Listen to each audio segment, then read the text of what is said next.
नमस्कार, DD news पर आप दो टूक देख रहे हैं। मैं हूं अशोक श्रीवास्तव। क्या आप अपने आप को हिंदू कहलाना पसंद करते हैं? क्या आप अपने आप को हिंदू कहते हैं? जहां तक मेरी जानकारी, इस देश में करोड़ों करोड़ लोग, 100 करोड़ से ज्यादा लोग हैं जो खुद को हिंदू कहते हैं। मैं भी खुद को हिंदू कहता हूं। लेकिन आज नेता प्रतिपक्ष राहुल गांधी ने संसद में अपना पहला भाषण नेता प्रतिपक्ष की तरफ से देते हुए कहा कि जो लोग खुद को हिंदू कहते हैं वो 24 घंटे हिंसा फैलाते हैं, 24 घंटे नफरत फैलाते हैं और असत्य बोलते हैं।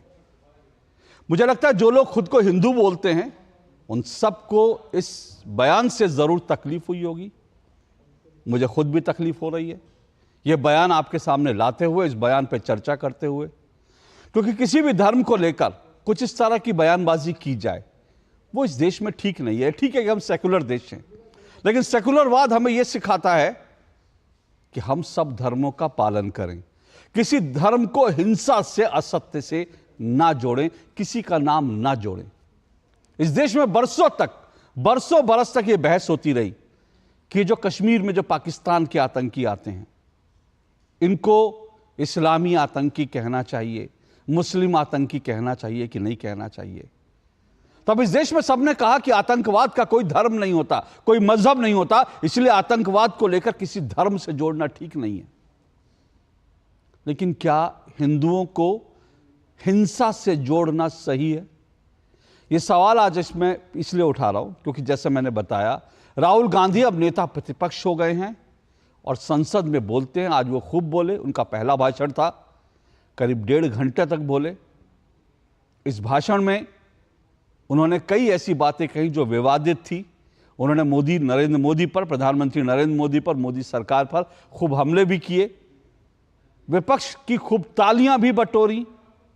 और राहुल गांधी के इस भाषण से जो कांग्रेस समर्थक हैं वो आज गदगद हैं। वो इस बात से गदगद हैं कि मंत्रिमंडल के कई सदस्यों को बीच में उठना पड़ा राहुल को टोकने के लिए, रोकने के लिए। उन्होंने जो बयान दिया उस बयानों पर कोई आपत्ति जताने के लिए।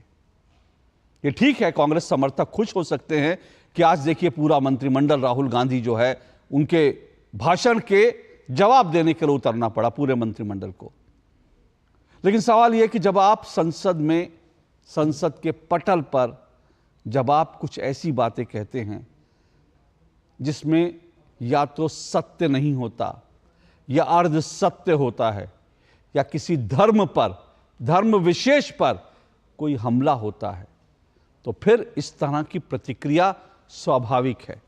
क्या संसद में हम किसी भी धर्म के लिए, किसी भी मजहब के लिए इस तरह के शब्दों का इस्तेमाल कर सकते हैं? हालांकि जब इस पर विवाद हुआ तो राहुल गांधी ने कहा कि मैंने हिंदू धर्म के लिए नहीं कहा। कांग्रेस के तमाम समर्थक, राहुल गांधी के बचाव में उतरे लोग, प्रियंका गांधी वडेरा, कांग्रेस समर्थक, वो सब कह रहे हैं कि राहुल के बयान ये आधा अधूरा है। और राहुल ने जो कुछ कहा वो कह रहे थे कि बीजेपी के लोग जो खुद को हिंदू कहते हैं वो दिन भर हिंसा फैलाते हैं, वो दिन भर नफरत फैलाते हैं। लेकिन राहुल गांधी का जो बयान था वो मैं आपको सुनवाऊंगा, क्योंकि मैं चाहता हूं उनका बयान सुनने के बाद आप खुद फैसला करें। और जब आप उस बयान को सुनेंगे तब आप यह भी कल्पना कीजिएगा, सिर्फ कल्पना कीजिएगा कि असदुद्दीन ओवैसी सामने बैठे हैं और कोई अगर यह कहे, हाथ दिखाकर ओवैसी को, कि जो लोग खुद को मुस्लिम कहते हैं वो आतंक फैलाते हैं,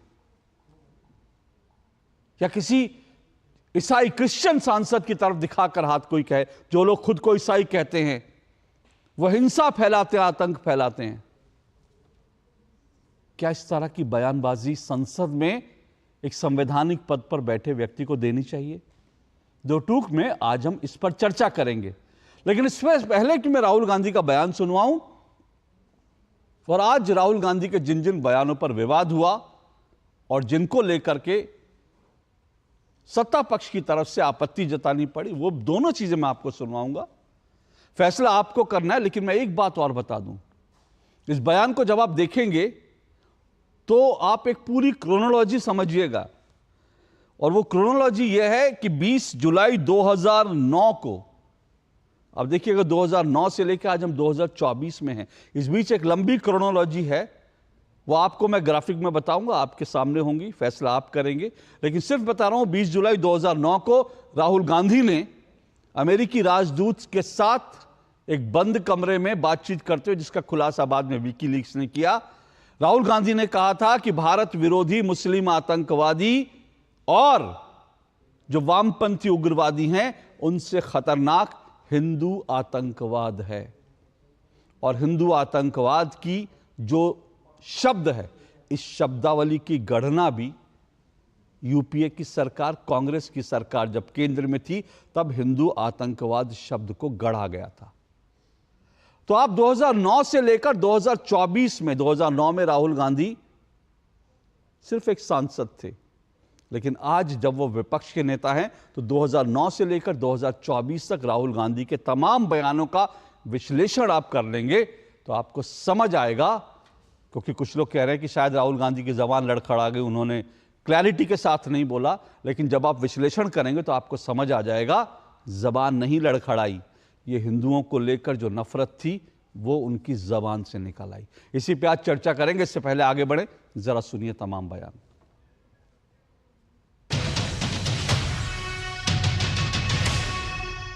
जो लोग अपने आप को हिंदू कहते हैं वो 24 घंटा हिंसा हिंसा हिंसा, नफरत नफरत नफरत, असत्य सत्य असत्य।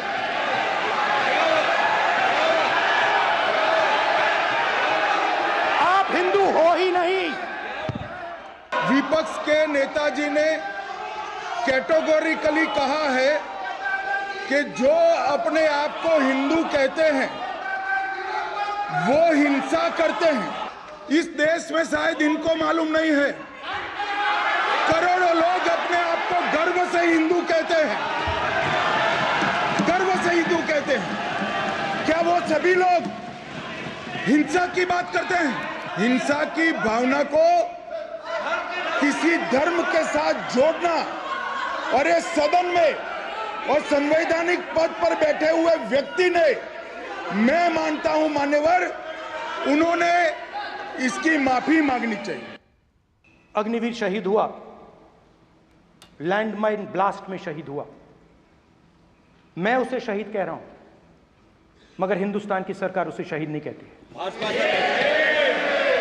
नरेंद्र मोदी उसे शहीद नहीं कहते हैं, नरेंद्र मोदी उसे अग्निवीर कहते हैं। उस घर को पेंशन नहीं मिलेगी, उस घर को कंपनसेशन नहीं मिलेगी, शहीद का दर्जा नहीं मिलेगा। गलत बयानी करके सदन को गुमराह करने की कोशिश, गलत नहीं है सर, गलत नहीं है सर, लेना चाहता हूं कि गलत नहीं है के सर। दौरान अथवा सीमाओं की सुरक्षा के दौरान यदि हमारा कोई अग्निवीर का जवान शहीद होता है तो उसके 1 करोड़ रुपए की धनराशि सहायता के रूप में उसके परिवार को मुहैया कराई जाती है। इस प्रकार की गलत बयानी से सभी को गुमराह करने की कोशिश नहीं की जानी चाहिए। There are actually 2 people sitting in that chair. There is the Speaker of the Lok Sabha, the Speaker of the Indian Union, and there is Mr. Om Birla. When Modi ji went and shook your hand, and I went and shook your hand, I noticed something. When I shook your hand, you stood straight like this and shook my hand. And when Modi ji shook your hand, you bowed down and shook his hand. मैं इस बात को आसन से कह रहा हूं कि मेरी संस्कृति और संस्कार यही है कि सर, बड़ों स्पीकर, का झुककर और आवश्यक हो तो पैर छूकर सम्मान करो, और बराबर जो उम्र से छोटे हैं उनसे बराबर का व्यवहार करो। स्पीकर सर, ये हमारी संस्कृति संस्कार है और मैं इस संस्कृति संस्कार की पालन करता हूं। किसान खड़े हो गए, कहते हैं नहीं ये हमारा नहीं है, आप हमारे से हमारी मेहनत का फल छीनना चाहते हो, हम इस बात को एक्सेप्ट नहीं करेंगे। आप उनसे बात नहीं करते, आप गले नहीं लगते, आप उन्हें आतंकवादी कहते हो। ये स्टेटमेंट करे कि हम कहते हैं कि किसान आतंकवादी, तो कैसे सदन में चल सकता है मान्यवर? आप एक तरफा नियमों के ऊपर जाकर उनको रियायत दे रहे हो मान्यवर, हमें संरक्षित करिए, ऐसे नहीं चलता है।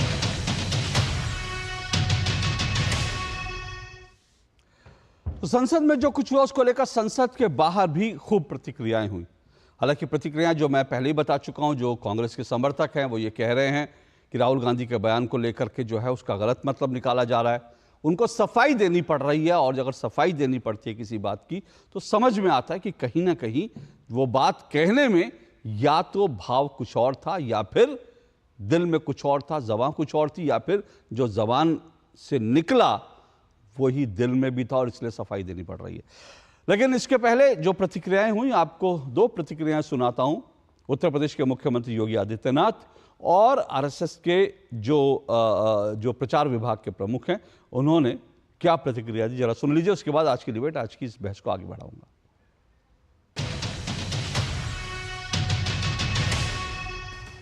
संसद में कुछ जिम्मेदार महत्वपूर्ण पदों पर जो लोग बैठे हुए हैं, उनके द्वारा हिंदुत्व को हिंसा से जोड़ना ये अत्यंत दुर्भाग्यजनक है। और हिंदुत्व तो ऐसा है कि चाहे विवेकानंद का हो या गांधी का, वो तो सौहार्द और बंधुत्व का ही परिचायक है, उससे ज़्यादा कुछ नहीं। हिंदुत्व को बारे में ऐसी प्रतिक्रिया ठीक नहीं है। राहुल गांधी के इस बयान ने, जिसमें हिंदुओं को बारे में जो टिप्पणियां की हैं, यह सत्य से परे भारत की मूल आत्मा को लहूलुहान करने जैसा है। भारत माता के लहूलुहान करने के इस प्रकार के दुर्भाग्यपूर्ण बयान के लिए से राहुल गांधी को देश की जनता से माफी मांगनी चाहिए।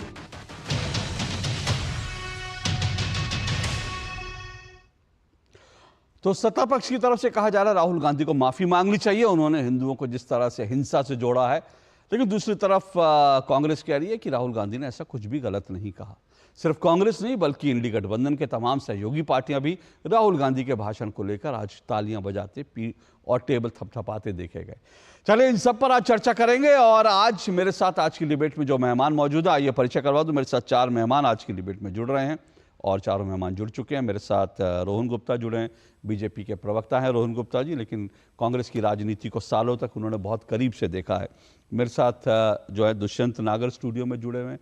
दुष्यंत नागर राहुल गांधी राजनीतिक विश्लेषक है और राहुल गांधी के प्रशंसक भी हैं। मेरे साथ किशोर तिवारी जी भी जुड़े हुए हैं, शिवसेना उद्धव ठाकरे के जो हैं वो नेता हैं, वरिष्ठ नेता हैं और काफ़ी दिनों बाद फिर जुड़ रहे हैं मुस्कुराते हुए। बहुत बहुत शुक्रिया किशोर जी। और मेरे साथ हर्षवर्धन त्रिपाठी जो वरिष्ठ पत्रकार है, राजनीतिक विश्लेषक है। चारों मेहमानों का बहुत बहुत शुक्रिया और स्वागत। शुरुआत में दुष्यंत नागर जी आप ही से करता हूँ। राहुल गांधी के भाषण को डिकोड करने की, उसकी सफाई देने की ज़रूरत पड़ रही है। जो शब्द थे वो शब्द तो बड़े साफ थे, मैंने सुनाया, और अगर किसी को डाउट जरा भी होगा तो मैंने उस बाइट को अपनी टीम को कहा तैयार रखिएगा, जहां लोग इसको समझाने लगेंगे तो मैं फिर सुनवा दूंगा। क्योंकि शब्दशः जो है उन्होंने जो कहा वो यही कहा कि जो खुद को हिंदू कहते हैं वो 24 घंटे नफरत फैलाते हैं, हिंसा और वो फैलाते हैं, असत्य बोलते हैं। इसकी सफाई देने की जरूरत क्यों पड़ रही है दुष्यंत जी? देखिए, संसद में ये बयान दिया है और संसद में लोकसभा के अंदर पक्ष और विपक्ष के बीच में बहस में ये बयान उन्होंने दिया है, पूरी चर्चा के बीच में दिया है, तो इस पर राजनीति तो होगी। बयान तो उन्होंने भारतीय जनता पार्टी के लिए दिया है और आपने भी जैसा बताया कि उसकी सफाई भी दी है। मेरे पास भी वीडियो है जिसमें वो ये कह रहे हैं कि हिंदू हिंसा नहीं करता, हिंदू ऐसे हैं, हिंदू ऐसे हैं। और एक बयान आपने भी चलाया है, उसके ऊपर भारतीय जनता पार्टी भी आक्रामक रुख अख्तियार किए हुए हैं। अच्छा, पहले वाला मेरा वाला जो मैंने सुना वो था या आपके पास जो है वो है? नहीं है, दोनों ही। बड़ा दिलचस्प बात है ये। देखिए, दोनों ही इंटरेस्टिंग बात आपने कहा। आपका जो वीडियो है वो मेरे पास भी है, लेकिन मैं ये जानना चाहता हूँ आप जो मैंने वीडियो चलाया, दोनों बयान जो है, दोनों बयान नहीं, मैं पार्लियामेंट के अंदर पहला बयान मेरा है या पहला बयान जो आप? पहला बयान निश्चित रूप से आपका है। चलिए ठीक है, अब आप आगे बात रखिए। मुझे सिर्फ क्लैरिफाई करना था कि पहला बयान ये था और उसके बाद उन्होंने जो है दूसरे बयान दिए। चलिए ठीक है, आपने पहले बयान में भी वो जो कह रहे हैं वो अपने सम्मुख उपस्थित, जहां पे नेता सदन बैठे हैं, गृह मंत्री बैठे हैं, आदरणीय राजनाथ सिंह जी बैठे हैं, उधर वो उनको संबोधित करते हुए कह रहे हैं। लेकिन इसके साथ देखिए, उन्होंने अयोध्या के लैंड एक्विजिशन का मुद्दा उठाया, उन्होंने एमएसपी का मुद्दा उठाया, उन्होंने लगातार जो किसानों की मांग रही है कि उनका कर्जा जो है उसको माफ किया जाए, उसका मुद्दा उठाया, पेपर लीक का मुद्दा उठाया, उस सबको वॉश आउट कर दिया गया, उसके ऊपर कोई चर्चा नहीं कर रहा। हर्ष जी को भी मैं देख रहा हूं, बड़े भारी भारी ट्वीट्स हर्ष जी के भी आ रहे हैं, लेकिन एक ऐसे मुद्दे को आगे बढ़ाया जा रहा है। आपने बड़ा सही कहा, जिसपे कांग्रेस पार्टी ने आपने बहुत सही कहा। जरा मेरी स्क्रीन पर चारों मेरे गेस्ट को दिखाइए, चारों गेस्ट जरा देखिए। अब मैं दुष्यंत जी मेरी आज की डिबेट में सारे लोग, चारों मेरी आज की डिबेट में सब लोग जो है राहुल गांधी के फैन हैं। मेरी आज की डिबेट में सभी लोग राहुल गांधी के समर्थक हैं। मेरी आज की डिबेट में सभी लोग राहुल गांधी के फॉलोअर हैं। मेरी आज की डिबेट में सभी लोग राहुल गांधी को मानने वाले हैं।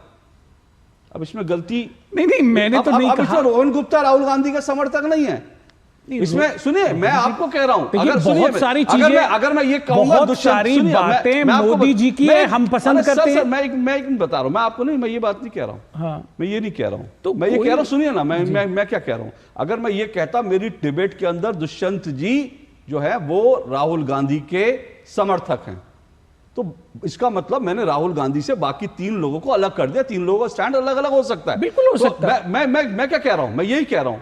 तो राहुल, जो आपने कहा ना, ये राहुल गांधी की गलती है। सुनिए अब आप मेरी बात। राहुल गांधी ये कह सकते थे कि बीजेपी के लोग जो अपने आप को हिंदू कहते हैं वो दिन रात हिंसा फैलाते हैं, वो दिन रात जो है असत्य बोलते हैं। लेकिन अब आप खुद मान रहे हैं कि राहुल गांधी के डिबेट के बाकी बिंदु हट गए, इस बिंदु पर डिबेट हो रही है। इसलिए हो रही है क्योंकि मैं फिर दो ही कारण है। या तो राहुल गांधी को भाषा का ठीक से ज्ञान नहीं है, उनको अंग्रेजी में बोलना चाहिए था अगर उनको हिंदी ठीक से नहीं आती तो। और दूसरा विषय यह हो सकता है, राहुल गांधी की जो दिल की बात थी वो उन्होंने रिकॉर्ड पर दर्ज करने के लिए, जो मैंने 2009 का उनका बताया, जो उन्होंने विकीलीक्स का खुलासा हुआ था 2009 से, उनके मन में जो हिंदुओं की घृणा है वो आज चाहते थे कि ये बात रिकॉर्ड में दर्ज हो जाए, इसलिए उन्होंने जानबूझ के बोली। उनको पता है कांग्रेस के समर्थक बाद में जो सफाई देते रहेंगे और लोगों को बेवकूफ बनाया जा सकता है झूठ बोलकर। नहीं, मैं इससे पूर्णतः असहमति व्यक्त करता हूं। कहीं आधिकारिक रूप से ऐसा कुछ नहीं कहा राहुल जी ने। जो विकीलीक्स के लीक्स को लेके जिसके ऊपर बार बार चर्चा होती है और आपने भी उसको कोट किया अभी, ये कोई ऑथेंटिक नहीं है। ये कयासों के ऊपर, केबल्स के ऊपर बहुत सारी बातें। अब मैं एक चीज और बोलता, सुनिए। आपने कहा ऑथेंटिक नहीं है। ऑथेंटिक ये भी नहीं है जो आचार्य प्रमोद कृष्णम कहते हैं कि राहुल गांधी, मैं बता रहा हूं, मेरी बात सुनिए। ऑथेंटिक ये भी नहीं है कि आचार्य प्रमोद कृष्णम जो ये कहते हैं, वो कहते हैं कि मैंने कांग्रेस के अंदर ये चर्चा सुनी कि अगर राहुल गांधी और कांग्रेस सत्ता में आएगी तो एक सुपर कमीशन बनाकर राम मंदिर को अयोध्या से हटा दिया जाएगा। ये आचार्य प्रमोद कृष्णम ने कहा। लेकिन बात क्या है ना, इसका खंडन आज तक राहुल गांधी ने नहीं किया, और विकीलीक्स का भी खंडन आज तक राहुल गांधी ने नहीं किया। उनके अधिकृत प्रवक्ताओं ने अनेक बार किया है, वो सब वीडियो मौजूद है। सर, राहुल गांधी ने नहीं किया। और भाई उनके बिहाफ पे लोग आते हैं, मीडिया से बात करते हैं, पूरी पॉलिटिकल पार्टी है, पूरा सेटअप है। मतलब जब हिंदू को गाली देनी होगी तो राहुल गांधी खुद कर दे देंगे, भी कहा उसके बाद उनके बिहाफ पे दूसरे लोग आके सफाई दे देंगे। आप एक बात बताइए, वो मानसरोवर की यात्रा पे जाते हैं, वो भगवान शिव को अपना आराध्य मानते हैं, हिंदू धर्म में उनकी अगाध आस्था है, ऐसा वो अनेक बार प्रस्तुत कर चुके हैं। और जब वो मंदिर में जाते हैं कहीं अपनी आस्था के लिए, अपने आराध्य के यहाँ, तब बहुत से लोग और खास करके भारतीय जनता पार्टी के लीडर फिर उसकी आलोचना भी करने लग जाते हैं। ये तो वोट के लिए मंदिर में जा रहे हैं। तो मेरा एक ही लाइन बोल रहा हूं, देखिए ये राजनीति है और मैं समझता हूं सब दल इसको करते हैं, लेकिन राजनीति से इतर हटके भी जो जनता से जुड़े मुद्दे हैं, युवाओं से जुड़े मुद्दे हैं, पेपर लीक्स के जैसे मुद्दे हैं, उन पर गंभीरता से बात होनी चाहिए। बिल्कुल गंभीरता से बात होनी चाहिए। अगर गंभीरता से कोई बात कही जाएगी तो उस पर जरूर गंभीरता से बात होगी। और मुझे लगता है राहुल गांधी ने बड़ी गंभीरता से ये बात कही कि जो लोग अपने आप को हिंदू कहते हैं वो 24 घंटे हिंसा फैलाते हैं, नफरत फैलाते हैं, असत्य बोलते हैं। इसीलिए उन्होंने, राहुल गांधी ने गंभीरता से बात कही और इसलिए मैं एक गंभीरता से बहस कर रहा हूँ। और आपने कहा राहुल गांधी शिव को मानने वाले हैं, ये सब चीज़ें, मंदिर जाते थे, वो ठीक बात है आपकी, मैं इससे मना नहीं करता। लेकिन इससे पहले मैं रोहन जी के पास जाऊं, सिर्फ एक फैक्ट और दे देता हूं। दैनिक इनकलाब 12 जुलाई 2018, राहुल गांधी की एक बैठक होती है मुस्लिम बुद्धिजीवियों के बीच, बंद कमरे में एक सीक्रेट मीटिंग थी। और उसके बाद दैनिक इनकलाब ने छापा कि राहुल गांधी ने इस मीटिंग में कहा कि कांग्रेस मुसलमानों की पार्टी है और हम मुसलमानों के लिए लगातार काम करते रहेंगे। दैनिक इनकलाब का दावा है कि मुसलमानों ने उस मीटिंग में उनसे, राहुल गांधी से कहा कि आप मंदिर, ये गुजरात चुनाव के बाद की बात है, राहुल गांधी से मुसलमानों ने कहा कि आप लगातार मंदिर जाते हैं। तो राहुल गांधी ने कहा अगर आपको खराब लगा तो तो मैं ऐसा करने से बचूंगा। वैसे मैं मस्जिदों में भी जाता हूं। ये दैनिक इनकलाब की रिपोर्ट थी जिसके बारे में आपने। लेकिन रोहन गुप्ता जी भाई, वो तो उन्होंने जो कहा उन्होंने सफाई दे दी। उन्होंने कहा कि भाई इतने सारी उन्होंने बातें की, और प्रियंका जी भी सफाई दे रही हैं, बाकी लोग भी कह रहे हैं कि भाई वो तो उन्होंने बीजेपी के लिए कहा था, सभी हिंदुओं के लिए थोड़ी कहा था। फिर आप लोग इस पर राजनीति करने लगे। देखिए अशोक जी, जब उनका अभिभाषण चल रहा था तो जो चीज फ्लो में आ रही थी, काफी उन्होंने और भी चीजें बात की, तब ये कह देना कि नहीं इनका ये मतलब नहीं था, ये बात ठीक नहीं। मुझे लगता है कहीं ना कहीं पार्टी की पूरी विचारधारा, तो मैं भी रहा हूं, तो ये पूरी विचारधारा कहीं ना कहीं प्रदर्शित करती है कि हर हिंदू के बारे में चैनलाइज करता। उन्होंने बीजेपी नहीं कहा, उनको अगर मन में नहीं होता तो हिंदू शब्द क्यों करते, बीजेपी वाले बोलते। पर उन्होंने कहा कि हर हिंदू, ये बात यहाँ पे आपको समझनी पड़ेगी। क्या जब जनरलाइज करते हैं फिर आप उसका कहेंगे कि नहीं हमने, ये गलत चीज है ना। 140 करोड़ पॉपुलेशन का देश है, 100 करोड़ ज्यादा हिंदू लोग जहां पे रहते हैं, उनकी भावनाओं को आहत करना, क्या ये इतनी बड़ी पार्टी का विचारधारा हो सकती है? देश में आज भी जितने साल भी हमारी आजादी के जितने साल हुए, उसमें अधिकतम आज भी कांग्रेस ने शासन किया। क्या ये वो पार्टी है? क्या ये महात्मा गांधी की पार्टी जो कहती थी कि राम राज्य हम देश में लाएंगे? क्या ये सरदार वल्लभ पटेल की पार्टी जिन्होंने पूरे देश को इकट्ठा किया? पूरी तरह से अपनी जो कोर विचारधारा है उससे आज पूरी तरह से पार्टी जो है विमुख हो चुकी है, ग्लेफ्टिस्ट मानसिकता का शिकार हो चुकी है, और इसीलिए हर बार हिंदू या हिंदू धर्म को अटैक करते हैं। क्या समझ रखा है कि आप कुछ भी बोलेंगे और बाद में कहेंगे माफी मांग लेंगे? क्या समझ रहे कि पूरे देश की जनता इससे आहत नहीं हो? क्या समझते कि जब सनातन का अपमान पे आप चुप बैठे, क्या वो भी संयोग था? मैं मानता हूं वो भी प्रयोग था। वहीं से आपकी विचारधारा की शुरू हुई कि आपका एक घटक दल, साथी दल ये कहता है कि सनातन का अपमान हो, और उस समय पे आप चुप बैठे थे। क्या ये भी कोई संयोग था? नहीं, ये कहीं ना कहीं आपकी विचारधारा थी। राम मंदिर की बात है, आपने नौते को धिक्कार दिया, ये क्या था? ये हिंदुओं का अपमान नहीं। तो मुझे लगता है कि अशोक जी, इसमें ये कहना कि गलती नहीं, बिल्कुल नहीं। ये एक विचारधारा है, वो प्रदर्शित करता है कि दिल में क्या है, दिमाग में क्या है, और जो भी कांग्रेस पार्टी की नीति बनती है तो इसमें यही सेंटर है। और इसी के कारण जो कांग्रेस पार्टी को सेंटर कहा जाता था, may be little left centre, आज पूरी तरह से लेफ्टिस्ट हो गई है, मानसिकता का शिकार हो चुकी है, जहां पे हिंदू धर्म के मानने वाले लोग इतने बड़े सनातन धर्म का अपमान करना आदत सी बन चुकी है। हर बार आप कितने नेताओं ने किया। रोहन जी, आपने कहा कि पार्टी की विचारधारा जो पहले सेंट्रिस्ट पार्टी थी वो पूरी तरह से जो है लेफ्ट की उसमें चली गई। तो आपको लगता है ये राहुल गांधी की विचारधारा है जो इस वक्त कांग्रेस पर जो है जिस तरह से छाई हुई है, और इसी विचारधारा की यही आइडियोलॉजी राहुल गांधी की है, या फिर कांग्रेस में और भी लोग ऐसे हैं जिनकी विचारधारा जो राहुल गांधी और बाकी लोगों की विचारधारा है, और यही विचारधारा जो हिंदुओं को आतंकी कहती है, जो हिंदुओं को हिंसा करने वाला, ये आज कांग्रेस पर हावी हो चुकी है? बिल्कुल अशोक जी, जो मैं हमेशा कहता हूं कि जो दरबारी है, जैसे आपने हिंदू आतंकवाद शब्द की बात की, किसने कहा, मैं नाम लेना नहीं चाहूंगा, जो उनके जो एडवाइजर थे उसमें से एक ने कहा। लेफ्टिस्ट मानसिकता, जो भी बयानबाजी चुनाव के पहले भी हुई है, किसने की आप चेक कर लीजिए, उनके जो कम्युनिकेशन डिपार्टमेंट के उनके बयान देख लीजिए। कभी भी सनातन धर्म का अपमान हुआ, एक प्रेस कॉन्फ्रेंस नहीं हुई, एक डिबेट में कांग्रेस पार्टी ने पार्टिसिपेट नहीं किया। क्या आपको लगता है कि इतनी बड़ी पार्टी, जितना इतना बड़ा इतिहास रहा है, इतना बड़े घटना होने के बाद आप लोग चुप भी रहेंगे? कुछ भी नहीं बोलेंगे आप? कुछ तो बोलिए ना। आप बोलते हैं कि सर्व धर्म संभाव, 140 करोड़ जनता की बात करते हैं, तो क्या 100 करोड़ हिंदू की भावना नहीं है? आप हमेशा बैलेंस के नाम पे ये भावनाओं को आहत करते रहेंगे। हर हिंदू के दिल की बात है। मैं ये नहीं कहता हूं कि आप सिर्फ हिंदू की बात कीजिए, आप एक बड़ी पार्टी है, आपको सारे धर्म की बात करनी चाहिए। इसका मतलब ये नहीं है कि जहां हिंदू धर्म का अपमान की बात हो या हिंदू धर्म की बात हो, हमेशा उसको आप कटघरे में खड़ा करके उसके ऊपर सवाल उठाएं।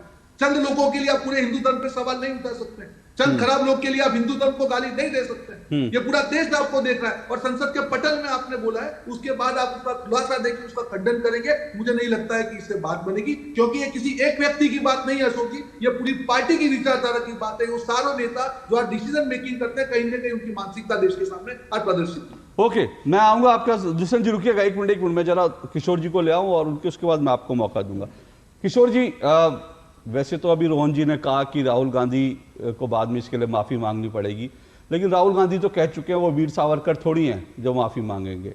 तो वो राहुल गांधी तो माफ़ी नहीं मांगेंगे, वीर सावरकर थोड़ी हैं। लेकिन हिंदू तो आप भी अपने आप को कहते हैं सर। अरे भाई, मैं हिंदू हूँ। अच्छा। और मैं कहता हूँ गर्व से कहो हम हिंदू है, ऐसा कुछ नहीं है। मैं आपको बताता हूँ कि ये जो चुनाव में प्रचार हुआ, तो ये प्रचार के अंदर ज़्यादा बच्चे पैदा करते हैं और घुसपैठिए है, मंगलसूत्र ले जाएंगे, भैंस ले जाएंगे, टोटी ले जाएंगे, आखिरी में तो उन्होंने मुसलमान इतने हावी हो जाएंगे ये भी कह दिया। अब ये सब तो बातें नफरत की है। और मोदी जी जहाँ से अभी नीट का कनेक्शन है, गोत्रा कांड से ही प्रखर हिंदुत्ववादी बने। और आप देखिए मोदी शाह, यह हिंदू मुसलमान इनका बेस है चुनाव का। तो मुझे लगता है राहुल जी ने जो कुछ कहा वो उन्होंने संदर्भ दिया उस चुनाव के प्रचार का और कहा कि हम लोग यह अहिंसा में विश्वास रखते हैं, हम लोग सहिष्णु है और हम लोग अब मुझे बताइए अशोक जी, इस पे तो मैं पूरी चर्चा करने को तैयार हूं, क्यों और बीजेपी राम के इशू पर चुनाव लड़ते हुए अयोध्या से लेके रामटेक, रामेश्वर, चित्रकूट हर जगह हार गई। ये सब चीजें देखनी चाहिए कि चुनाव में एक बहुत कट्टरता फैलाने के ट्राई किया गया, लेकिन आर्थिक मुद्दों पर कुछ बुनियादी किसानों की मांग पर और बेरोजगारी पर या फिर अग्निवीर पर कुछ नाराजगी थी। एक बात मैं कहूं, जो कट्टरता की जो आप बात कर रहे हैं ना, इसमें कोई दो राय नहीं कि चुनाव में कट्टरता वाले मुद्दे जरूर आए, लेकिन देखिए इस जितनी कट्टरता फैली उसका फायदा आप लोगों को कितना हुआ कि बाला साहब ठाकरे की पार्टी को बाकायदा मुस्लिम एक तरफा वोट कर रहे हैं महाराष्ट्र में, तो उस कट्टरता को फैलाने का फायदा तो आपको हुआ, इसमें कोई दो राय नहीं कि आज। और दूसरी बात मैं एक बात और कहना चाहता हूं, जो आपने कहा ना कि कट्टरता, तो वोट जिहाद तो आप ही की सहयोगी पार्टी लाई थी, वोट जिहाद तो आप ही की सहयोगी पार्टी लाई थी चुनाव में कि बीजेपी के खिलाफ वोट जिहाद करना है, और उस वोट जिहाद का फायदा शिवसेना, उद्धव ठाकरे गुट, बाला साहब ठाकरे के बेटे की पार्टी को भी वोट जिहाद का फायदा मिला। तो इसलिए आज आप जो कह रहे हैं मुझे कोई हैरानी नहीं हो रही इस बात वो सुन। अशोक जी, ऐसा नहीं, मैं आपको बता दूं कि अभी मुसलमानों के वोट बैंक पर कब्जा रखने वाले लोग जो है एकदम इन पर्टिकुलर, तो ये वो है ममता बनर्जी। सर सुन मेरी बात तो अच्छा, ममता बनर्जी, दूसरे है अखिलेश यादव और तीसरे है उद्धव ठाकरे। और कांग्रेस तो भाई वो अल्पसंख्यक लोग उनको पसंद करते थे, लेकिन ये 40 करोड़ लोग हैं, इनके प्रति मोदी जी ने सबका साथ सबका विकास जब कहा था, तो मैं अभी भी बताता हूं कि मोदी जी को उत्तर प्रदेश में 72 सीटें मिली थी और बहुत ज्यादा हिंदू औरतें, अपना मुस्लिम औरतें और मुस्लिम समाज का वोटिंग हुआ था। अब देश के जो गंभीर मुद्दे हैं उस पर चर्चा न हो, उस पर फोकस न हो, इसके लिए अब उनका 1-1.5 मिनट के भाषण पर अशोक जी मुझे तो लग रहा था एक घंटा तुम ही बोल लोगे, बहुत नैरेटिव देंगे। मैं बता रहा हूं मेरी पार्टी सनातन और हिंदू धर्म के विरोध में कोई भी ऐसे नैरेटिव सेट करने को जाएंगी तो हम कांग्रेस से भी दूर हो जाएंगे, क्योंकि आपने वो बताया ना भगवा आतंकवाद वगैरह, उस वक्त से भी हमने उसका विरोध किया था, अभी भी विरोध करता हूं, क्योंकि हिंदू धर्म मुझे नहीं पता सर आपने वोट जिहाद का कितना विरोध किया, और अभी आपने कहा किसी धर्म को लेकर कुछ नहीं बोलना चाहिए, कट्टरपन। एक मिनट, अभी आपने कहा किसी चीज का, अभी आपने कहा किसी धर्म को लेकर, यही तो मैं कह रहा हूं, किसी धर्म को लेकर नहीं बोलना चाहिए, लेकिन हिंदुओं को गाली देना इस देश में बड़ा आम है। आप लोगों ने क्या सुनिए आपने कहा ना, मैंने सुनिए मेरी बात सुनिए किशोर जी मेरी बात सुनिए, क्या आपने उस गठबंधन में रहकर, किशोर जी क्या आपने उस गठबंधन में रहकर विरोध किया कि हिंदुत्व का, सनातन का इरेडिकेट कर देना चाहिए, ऐसे बयान नहीं देना चाहिए? क्या आपने इसका विरोध किया कि हिंदुत्व एड्स है, मलेरिया है, डेंगू है, खत्म? क्या आपने सतीश जारकिहोली जिन्होंने कहा, कांग्रेस के नेता जिन्होंने कहा हिंदू मतलब गंदा शब्द, क्या आप लोगों ने इसका विरोध किया? आप लोगों ने कुछ विरोध नहीं किया सर। 1 मिनट मुझे बोलने, आप वोट जिहाद की बात कर रहे थे, इसलिए मैं कहता हूं अमरावती में क्या हुआ, अमरावती सर के एक मिनट सर, प्लीज मेरी बात सुनिए। नहीं सर, मेरा विषय नहीं है, मेरा विषय ये नहीं है। मैं आज आप मेरे विषय पे ले आए, अच्छी बात है। आपने कहा किसी धर्म को लेकर इस तरह की बयानबाजी नहीं होनी चाहिए, नफरत नहीं फैलानी चाहिए। तो मेरा सवाल सीधा सा है, राहुल गांधी हिंदुओं को लेकर नफरत क्यों फैला रहे हैं? और आप लोग आज हिंदुत्व के पुरोधा बनने के बावजूद आप लोग खामोश हैं। तो मैं इसलिए आपसे पूछ रहा हूं, आप लोगों को भी लगता है कि राहुल गांधी ने तो बीजेपी के लिए कहा था, सारे हिंदुओं के लिए नहीं कहा? तो आपकी इच्छा है सर, आपकी इच्छा है, क्योंकि आप लोग विपक्ष में बैठे हैं राहुल गांधी के साथ। आप इस बयान को, लेकिन अब रुकिए, मुझे इस बयान को डिकोड, सर रुकिए, मुझे इस बयान को डिकोड करना है, मुझे इस बयान को डिकोड करना है। एक मिनट रुकिए सर, करता हूं। मेरा एक बयान जाने दो। बोलिए कि मेरी पार्टी नफरत और हिंसा की बातों पे और हिंदू के किसी अपमान को सहन नहीं करेगी। और अगर ये सारे हिंदू समाज को बोला गया है तो हम हमारा ऑफिशियल स्टैंड लेंगे। प्रियंका जी ने कहा, खुद राहुल जी ने कहा, राहुल जी ने अपने भाषण के दरमियान ही कहा कि मैं ये बीजेपी वालों को कह रहा हूं और ये नैरेटिव ऐसा ही बनाते हैं। ठीक है, उन्होंने ओके, आप आ गए ना। एग्जैक्टली मैं वही कह रहा हूं। तो सुनिए, राहुल गांधी के 2 बयान थे। हर आदमी अपने अपने हिसाब से बयान चुन सकता है। जो उन्होंने बाद में कहा, कुछ लोगों को वो सूट करता है, आप लोगों को वो सूट करता है। तो जिसको जो राहुल गांधी ने पहले का, जब ऑब्जेक्शन होने के बाद, जब ऑब्जेक्शन किया गया कि आप सब लोगों को ऐसे कैसे बोल सकते हैं, तब राहुल गांधी ने बयान दिया था, जो उन्होंने सफाई का बयान दिया। लेकिन हर्षवर्धन त्रिपाठी 2 बयान है, राहुल गांधी के 2 बयान है। एक मिनट रुकिए सर, राहुल गांधी के 2 बयान है। हर्षवर्धन त्रिपाठी क्या कहते हैं आप? आपको क्या लगता है, राहुल गांधी ने पहला बयान सही दिया या दूसरा बयान दिया? उसको मानना चाहिए। नहीं अशोक जी, आपने कहा कि चारों लोगों को एक साथ लाइए और फिर कहा कि राहुल गांधी के सब समर्थक हैं। फिर आपने उसको स्पष्ट करने के लिए ये कहा था। तो पहली बात तो आपको उससे कुछ लाभ नहीं होना है भाई, राहुल गांधी के समर्थक चारों लोग हो या नहीं हो, तो उससे आपको कुछ लाभ तो होना नहीं। और देखिए, मुझे तो आज मतलब पता नहीं उसको स्वीकार करेंगे या ना करेंगे, मुझे किशोर जी की भाषा थोड़ी बदली लग रही। मैं राहुल जी के बयान पर आऊंगा, मैं उस पर अलग से बात करूंगा, पूरी बात उसी पे करूंगा, आपके सवाल का जवाब दूंगा। लेकिन किशोर जी देखिए, आज बहुत कड़ाई से कह रहे हैं कि अगर सारे हिंदुओं को कहा तो हम अपना स्टैंड लेंगे। ये ठीक वैसे ही है कि जैसे कोई व्यक्ति कोई निर्णय लेने के लिए तय कर रहा होता है, कोई वजह खोजता है। अब पता नहीं, महाराष्ट्र विधानसभा चुनाव के पहले किशोर जी मंझे हुए नेता है और हम तो बहुत मतलब ये कई बार डिबेट में किसी को भी डांटते रहते, किसी को हड़काते रहते, लेकिन उनकी बात में बड़ा गंभीरता से सुनता हूं। ये महाराष्ट्र की राजनीति का संकेत दे रहे हैं, इसको जरा आप समझिए। जो लोकसभा चुनाव 2024 के नतीजे आए हैं, उसने भाजपा को भी बता दिया है कि तुम अकेले कुछ नहीं कर पाओगे। एकनाथ शिंदे और उद्धव ठाकरे ये साथ आएंगे तभी विनिंग कॉम्बिनेशन बनता है। अगर एनसीपी, शरद पवार, कांग्रेस और उद्धव साथ आएंगे तो ये भी सरकार नहीं बना पाएंगे, त्रिशंकु विधानसभा होगी। और शरद पवार ने जिस तरह से कहा है कि उद्धव ठाकरे का चेहरा हम नहीं पेश करेंगे, कोल्हापुर में कहा है कि नहीं कहा है, पूछिए इनसे, किशोर जी से।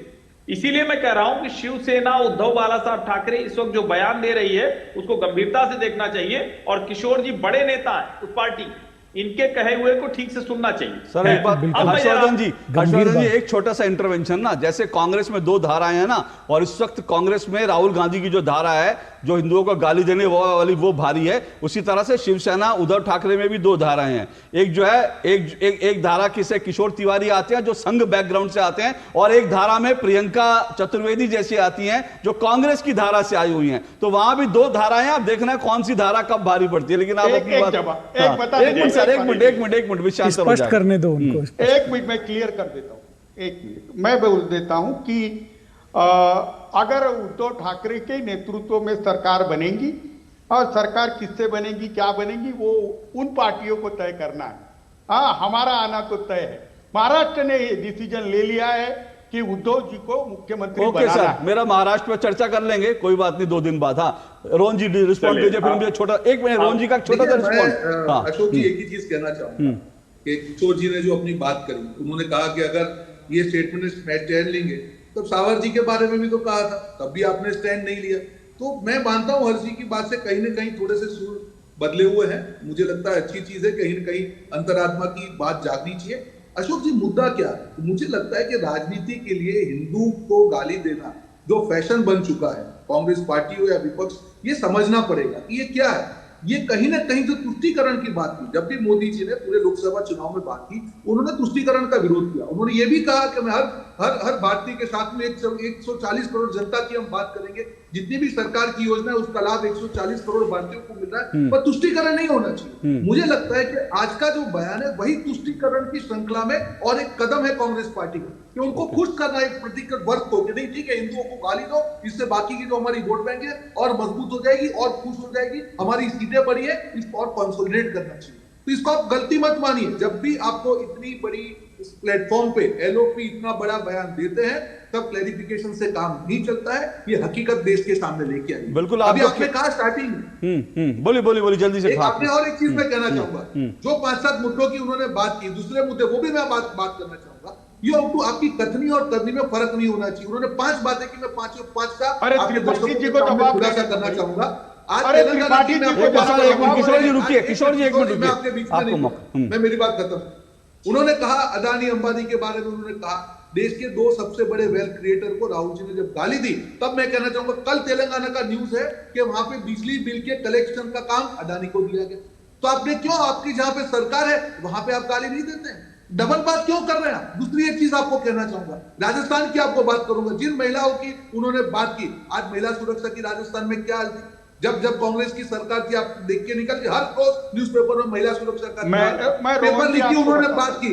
राजस्थान में सरकार थी कांग्रेस की, 19 बार पेपर लीक हुआ। मुझे एक बार मैं चैलेंज के साथ कहता हूं, कौन से कांग्रेस के सेंट्रल लीडर ने उसके खिलाफ बयानबाजी की, मेरे सामने दिखा दीजिए, मैं आपको जवाब देने को तैयार। किरकिरी तो हो गई, की बात की उन्होंने, की बात की उन्होंने, मैं कभी आपके बीच में नहीं बोला हूं, मेरी बात को खत्म कर लीजिए जाए।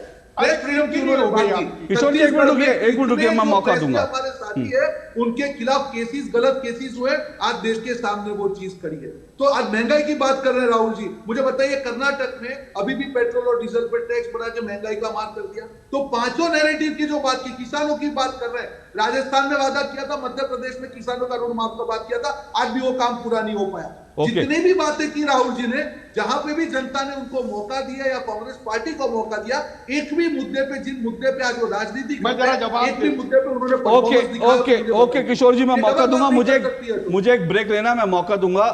त्रिपाठी जी की बात ही, सर मैं एक छोटा सा ब्रेक की पूरी बात, सर मैं एक छोटा सा ब्रेक ले रहा हूं, मैं ब्रेक के बाद आता हूं। त्रिपाठी जी की बात, सर मैं चारों मेहमानों को मौका दूंगा। त्रिपाठी जी ने आपकी जो है कह सकते हैं कि आपके दुखती रह गया है, पता नहीं आपकी खुश होती रह गया, उसको छेड़ दिया, तो आप त्रिपाठी जी की बात पे। लेकिन आज के मुद्दे से इधर उधर मत जाइए, क्योंकि ये बात ठीक है कि राहुल गांधी ने आज जो बयान दिया, मैं फिर कह रहा हूं, वो लोकसभा में चाहते थे कि ये जो है सदन की कार्रवाई में दर्ज हो, क्योंकि सदन की कार्रवाई में जब लिखा जाएगा तो ये लिखा जाएगा, उसमें ये नहीं लिखा जाएगा कि राहुल गांधी ने हाथ दिखाते हुए कहा, उसमें सीधा सीधा लिखा जाएगा जो हिंदू अपने आप को कहते हैं, वो 24 घंटे हिंसा फैलाते हैं, वो 24 घंटे नफरत फैलाते हैं, असत्य बोलते हैं, और सदन में यही लिखा जाएगा। और ये राहुल गांधी का जो बयान लिखा जाएगा अपने आप में बहुत खतरनाक होगा। मैं आऊंगा इस पर, इस छोटे से ब्रेक के बाद मैं आऊंगा सर, ब्रेक के बाद।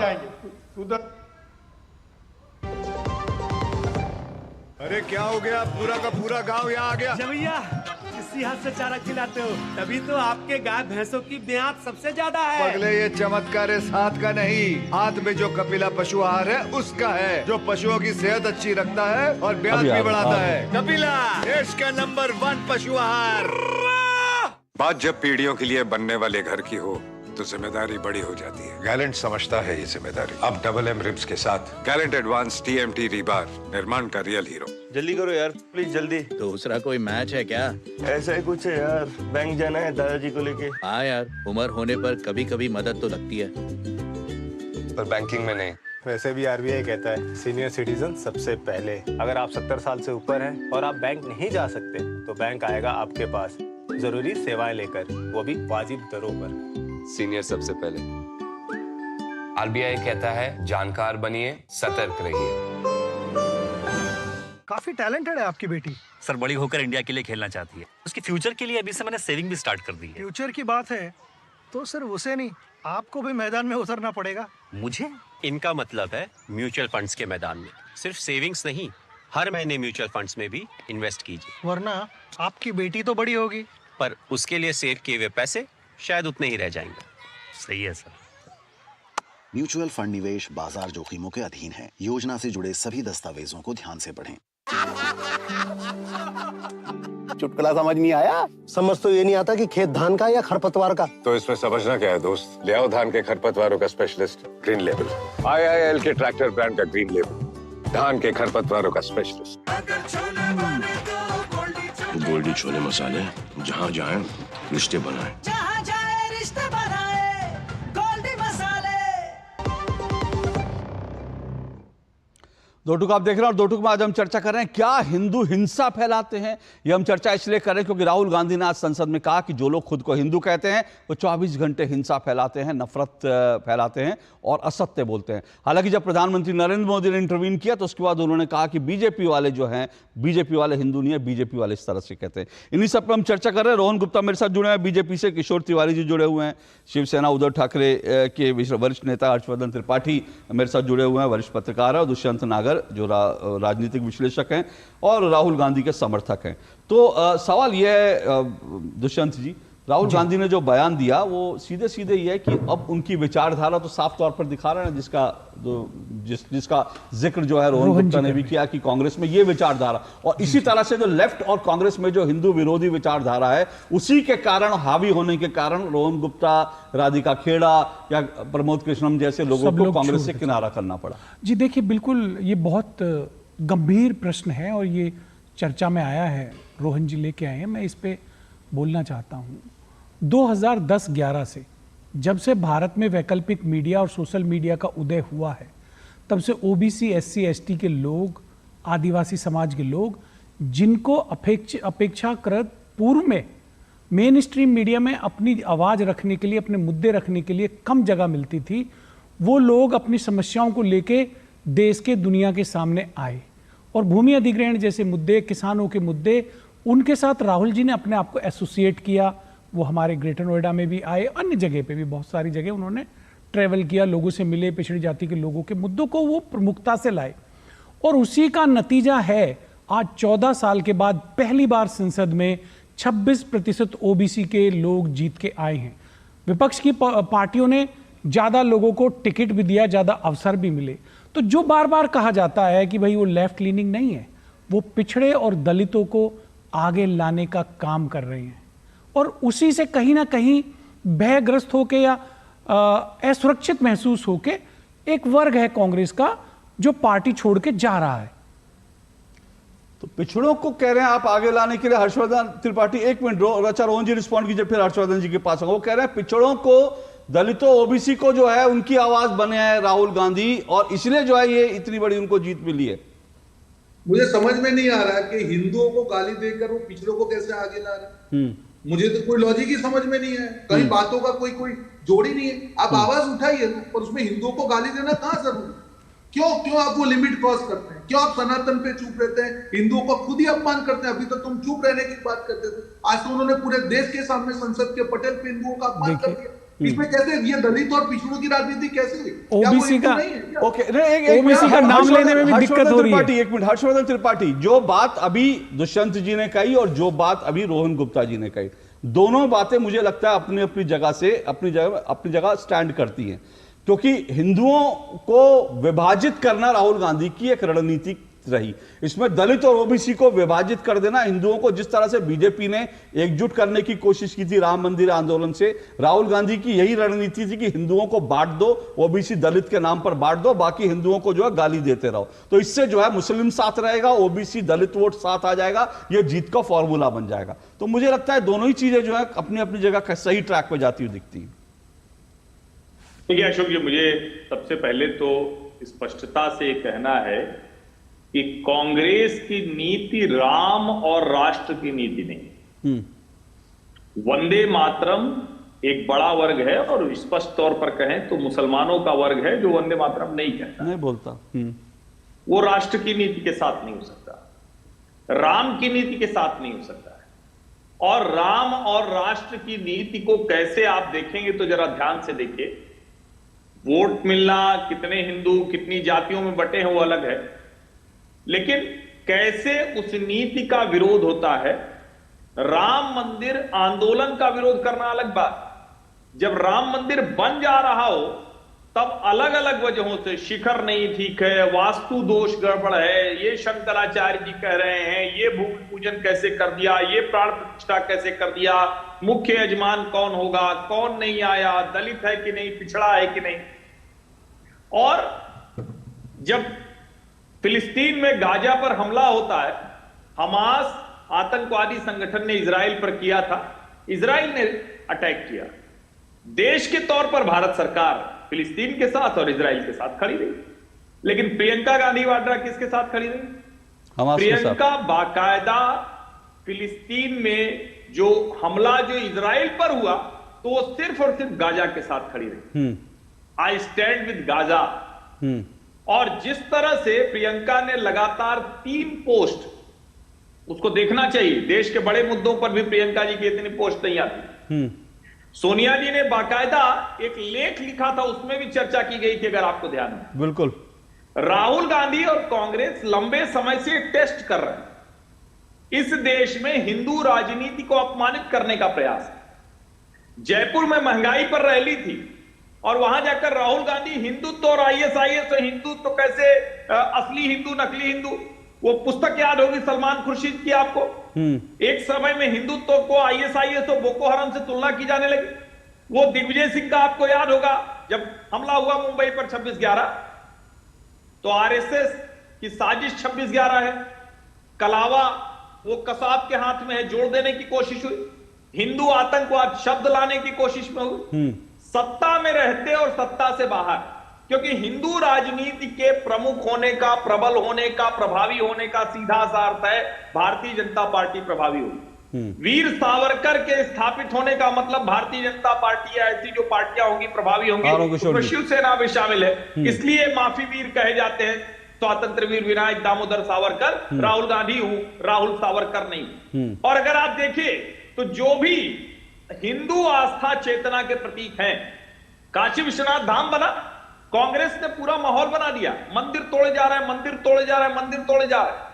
महाकाल बना, यानी जहां भी आपको हिंदू आस्था और चेतना वो आपको जागृत होती दिखेगी, हिंदू गर्व दिखेगा, वहां कांग्रेस पार्टी उलट राजनीति कर। वो हिंदुओं पर ये जो हमला करते हैं वो एक मुश्त एक वोट बैंक और इधर जाति की राजनीति, तो वो कोई मतलब ये कहने की बात नहीं है। और आप कह रहे हैं कि पहला बयान या दूसरा बयान, अरे भाई स्पष्ट है, पहला बयान ही साफ साफ कह रहा है। किसी तरह से कल को अशोक श्रीवास्तव भी सोचने लगे, अच्छा हिंदू होना मतलब क्या, इस तरह से हिंसा भय नफरत करना, हर्षवर्धन त्रिपाठी के दिमाग में आने लगे, किशोर तिवारी जी के दिमाग में तो आया ना, तभी तो उधर चले गए। ये राजनीति में परसेप्शन बिल्डिंग का खेल है। आप हिंदू को कैसे तैयार कर रहे हैं? भारतीय जनता पार्टी कहती है नहीं, हमारा हिंदू गर्व वाला है। ओके, देखिए हर्ष जी पिछले 10-11 साल में जिसको कथित रूप से आप हिंदू गौरव का काल कह रहे हैं, मेरा तो ये मानना सब भारत के लोग हिंदू हैं, हिंदू धर्म में हम सब लोग आस्था रखते हैं, लेकिन क्या उसमें दलित OBC के साथ, पिछड़ों के साथ न्याय हुआ? अरे पूरा आरक्षण तो मिल नहीं पा रहा है गरीबों को। बिल्कुल हुआ नहीं हुआ। आज मैं बता रहा हूं आपको, पिछड़ा वर्ग आयोग की रिपोर्ट है केंद्र की, उत्तर प्रदेश में शिक्षक भर्ती में पूरा कोटा नहीं मिला। क्या बात कर रहे हैं, रोज पेपर लीक हो जाता है। अरे 100 करोड़ लोग हैं पिछड़ा, दलित और मुसलमान, अल्पसंख्यक, सभी वर्ग के लोग। सर उनको आप न्याय नहीं देंगे, क्या बात कर रहे हैं सर आप? सर छोटी छोटी चीजें हैं जो महत्व रखती है। पेपर लीक हो गया, गरीब बच्चे सब पिछड़ी जाति के लोग हैं, धक्के खाते घूम रहे हैं। हर्षवर्धन जी जल्दी से अपनी बात, फिर मैं किशोर जी के पास। जी उनको तो न्याय दो। एक मिनट। हाँ, राहुल गांधी ने विदेश में जाकर कहा था कि जो एक समय में दलितों के साथ बुरा बर्ताव होता था, आज मुसलमानों के साथ हो रहा है। तो ये तो राहुल गांधी कहते हैं कि इस सरकार में दलितों के साथ नहीं, मुसलमानों के साथ, तो दलितों के साथ कांग्रेस के समय तो राहुल गांधी ने, बिल्कुल आपने ठीक कहा, राहुल गांधी का बयान। किशोर जी। नहीं, मैं हर्षवर्धन त्रिपाठी को एक बात बताऊंगा कि मोदी जी के 10 साल के कालखंड के अंदर कुछ 10% लोगों को ही सारे चांसेस मिले, फिर वो सामंतशाही के रहे, सत्ता के रहे, या फिर बड़े बड़े संवैधानिक पोस्ट के रहे, या ऐसी एक सूर जा रहा है। दूसरा सूर है कि 90% जिसमें दलित, आदिवासी, अल्पसंख्यक है, वो इनसिक्योर्ड है। अगर कुछ आपकी जो इनके सीटें कम हुई या महाराष्ट्र में जो विरोध हुआ, इसका कोई ना कोई तो कारण है कि ग्रामीण अर्थव्यवस्था को लेके जो कार्यक्रम कार्यान्वित किए गए वो अधूरे रहे और विकास की जो दिशा है वो भी गलत रही। चलिए, ये जो धर्म की बात है, रोहन गुप्ता भी मुझे कह रहे थे, लेकिन हर्षवर्धन जी मैं आपसे ही पूछूंगा कि क्या है, क्या हम उनको घुसपैठिया कहेंगे? क्या हम वो कहेंगे कि वो तुम्हारी संपत्ति चोर के ले जाएंगे? अब 50 साल हो गए सर, एक बात बोलूं, 153 करोड़ का देश हो गया, वो 50 करोड़ के ऊपर जा रहे। अब आपको सामंजस्य से जाना पड़ेगा। हिंदू मुसलमान से हिंदू भी तंग हो गए, मुसलमान नहीं, बहुत अच्छी बात। हाँ, ठीक है, ओके, हाँ, हर्षवर्धन जी रिस्पॉन्ड। बहुत बढ़िया बात किशोर जी कह रहे हैं। मैं तो कह रहा हूं कि 153 करोड़ में 50 करोड़ हो जाए, 40 करोड़ हो जाए, इसके लिए नहीं। देश में कोई भी व्यक्ति है, भारत में क्या किसी पारसी को कोई भी भगा रहा है क्या? कितने लोग हैं, उनसे तो कोई खतरा भी नहीं। खतरा तब है जब घुसपैठिए आए और उनके समर्थन में कोलकाता से लेकर मुर्शिदाबाद से लेकर हैदराबाद से लेकर जयपुर से लेकर देश के अलग अलग हिस्सों में उनके समर्थन में प्रदर्शन हो। घुसपैठिए को घुसपैठिया ही कहा जाएगा, लेकिन इस देश के मुसलमान को कोई कुछ नहीं कह रहा। और अगर ये होता तो नागरिकता कानून तो लागू हो गया। किशोर जी, आप बताइए किसने हिंदू मुसलमान किया? किसने झूठ बोला कि देश के मुसलमानों की नागरिकता चली जाएगी? मुझे लगता है कि हिंदू मुसलमान का समय नहीं, लेकिन हिंदू मुसलमान वो कर रहे हैं जिनको सर एक मिनट जो आपने घुसपैठियों, एक मिनट किशोर जी, जो आपने घुसपैठियों की बात कही ना, एक मिनट सर, जो आपने घुसपैठियों की बात की ना, अभी महाराष्ट्र के अंदर 5 बांग्लादेशी पकड़े गए हैं जिन्होंने इन चुनाव में वोट दिया है। 5 बांग्लादेशी पकड़ गए, उनके पास राशन कार्ड था, वोटिंग कार्ड था, आधार कार्ड था, और अभी बंगाल में अगर निकालेंगे तो ऐसे लाखों निकल जाएंगे। और घुसपैठियों को घुसपैठिया नहीं कहेंगे तो क्या कहेंगे? इसमें क्या गलत है? लेकिन रोहन गुप्ता जी, एक बात जो बार बार यहां पर आ रही है, वो ये कह रहे हैं कि भाई दलितों के लिए जो है कुछ नहीं किया, इसलिए जो है ये जो कुछ हुआ है, आदिवासी दलितों उनको इग्नोर किया गया, इसलिए जो है आपकी सरकार ने, और जो डेवलपमेंट किया वो डेवलपमेंट भी सिर्फ 10% लोगों के लिए था। रोहन गुप्ता जी, हर्षवर्धन जी, जो ये लोग दावे कर रहे हैं, आज इस सरकार ने सारे वर्गों के लिए काम किया, दलित हो, आदिवासी हो। आज आपके सामने आज हमारे राष्ट्रपति कौन है? कांग्रेस पार्टी ने तो उनका भी तो विरोध किया था।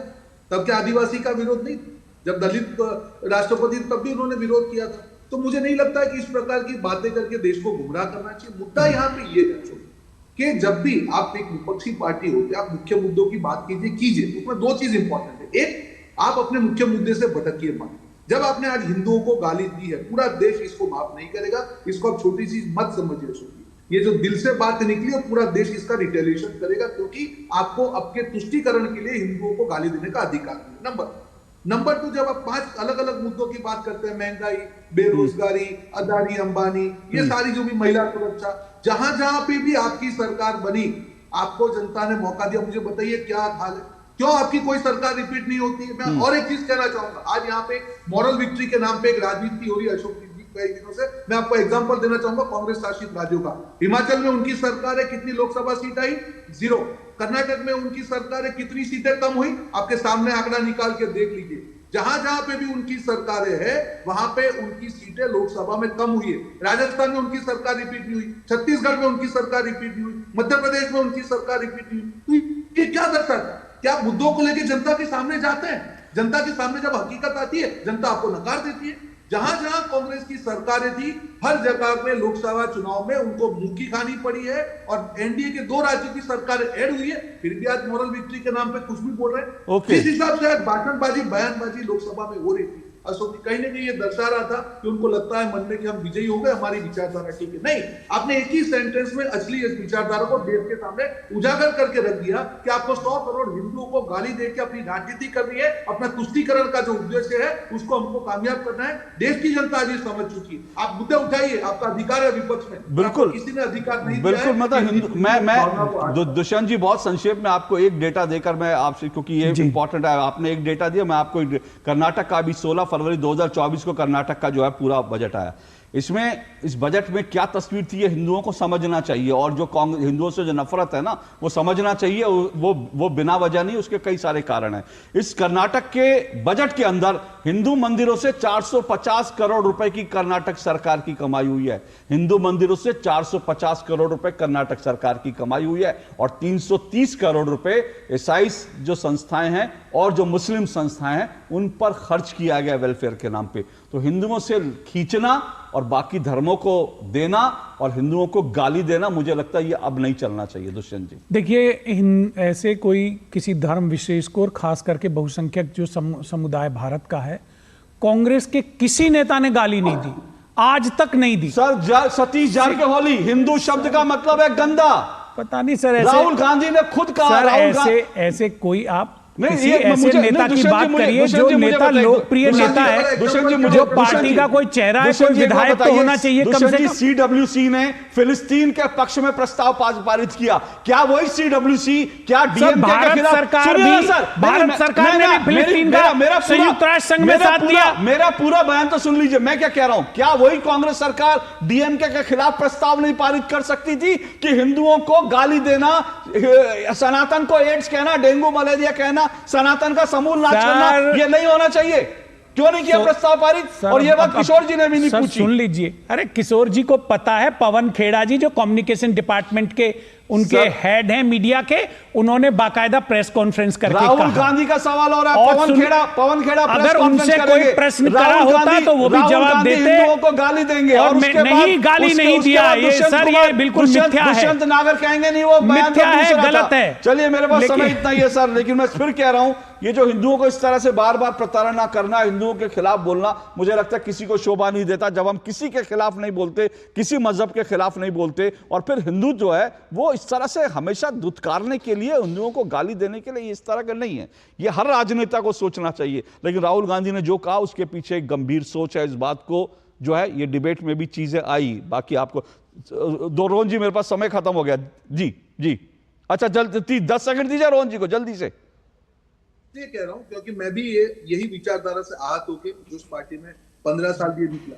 ये जो मानसिकता है कि यार हिंदू कुछ बोलता नहीं है, हिंदू हमेशा से सबके लिए लेट गो करता है, उसको आप गाली देके अपनी राजनीति करो, ये चीज गलत है। मैं सिर्फ इतना कहना चाहूंगा, हर नेता को बचना चाहिए। ओके, सबको बचना चाहिए इस तरह के, बिल्कुल सब नेताओं को इस तरह के बयानों से बचना चाहिए। और आज के लिए इतना ही, कल आपसे मुलाकात होगी, इजाजत दीजिए, नमस्कार।